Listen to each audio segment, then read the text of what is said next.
¿Has sentido alguna vez un dolor de cabeza en la región de la sien, bilateralmente, la región frontal, un dolor tipo banda? Bueno, estos son los síntomas característicos de un tipo de cefalea que se denomina cefalea tensional. La cefalea tensional es causada por la contractura muscular a nivel cervical, a nivel de los músculos temporales y frontales, y usualmente se deben a trastornos posturales, cuadros tensionales, insomnio o problemas de ansiedad.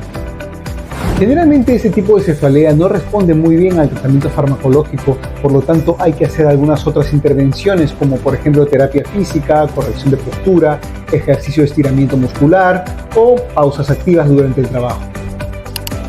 Pero recuerda que si el dolor de cabeza cambia de características o se acentúa mucho en el largo del tiempo, hay que acudir inmediatamente al neurólogo para una evaluación adecuada y oportuna.